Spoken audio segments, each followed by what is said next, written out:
Hi hello friends, welcome to my channel. இன்னைக்கு வீடியோல O எப்படி பிரிண்ட் பண்றதுன்னு பாப்போம். வாங்க फ्रेंड्स இன்னைக்கு வீடியோக்குள்ள போலாம்.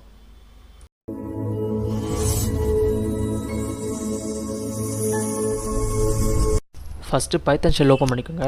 ஓபன் பண்ணதுக்கு அப்புறம் கண்ட்ரோல் N கொடுத்தீங்கன்னா நியூ டேப் ஓபன் ஆகும். இதுதான் நம்ம ப்ரோகிராம் பண்ண போறோம். ஃபர்ஸ்ட் ஃபார் லூப் வந்து ரோ பிரிண்ட் பண்றதுக்காக for row in range of எத்தனை ரோ பிரிண்ட் பண்ண போகிறோன்னா 1 2 3 4 5 6 7 ரோ பிரிண்ட் பண்ண போகிறோம். அதனால் 7. Next row next for loop வந்து காலம் பிரிண்ட் பண்ணுறதுக்காக, அதனால் காலம் இன் ரேஞ்ச் ஆஃப்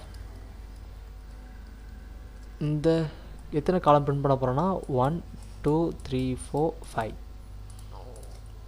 அதனால் இங்கே 5.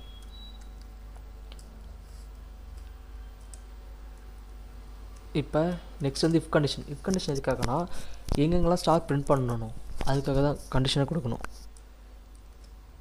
காலம் equal to 0 or column equal to 4 close பண்ணிக்கிட்டு and row equal to row not equal to 0 and row not equal to 6 close பண்ணிட்டு or row equal to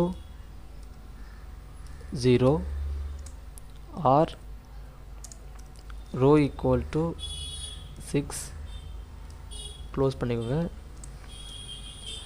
and column greater than 0 and column less than 4 close பண்ணிக்குங்க. Next star print பண்ணுறதுக்கு பிரிண்ட்டுக்குள்ளே அப்புறம் கொட்டேஷனுக்குள்ளே ஒரு star comma end equal to empty quotation. இப்போ hells கண்டிஷனில் வந்து print end equal to empty space. இந்த empty space எதுக்காகனா எங்கெங்கெல்லாம் கண்டிஷன் ஃபால்ஸ் ஆகுதோ அங்கெல்லாம் ஸ்டாரை பிரிண்ட் பண்ணாமல் empty space பிரிண்ட் பண்ணுறதுக்கு.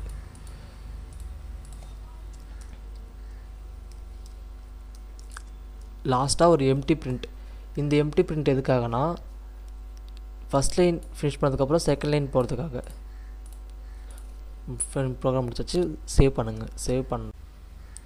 நான் டவுன்லோட்ஸில் சேவ் பண்ணுறேன். o.pyன்னு சேவ் பண்ணி இங்கே மேலே டாப்பில் ரன் இருக்கும். ரன்னை கிளிக் பண்ணி ரன் மாடல் கிளிக் பண்ணிங்கன்னா ஓ பிரிண்ட் ஆகிடுச்சு. ஓகே ஃப்ரெண்ட்ஸ், இன்றைக்கி வீடியோவில் எப்படி ஓ பிரிண்ட் பண்ணுறதுன்னு பார்த்தோம். நெக்ஸ்ட் வீடியோவில் எப்படி பி பிரிண்ட் பண்ணுறதுன்னு பார்ப்போம்.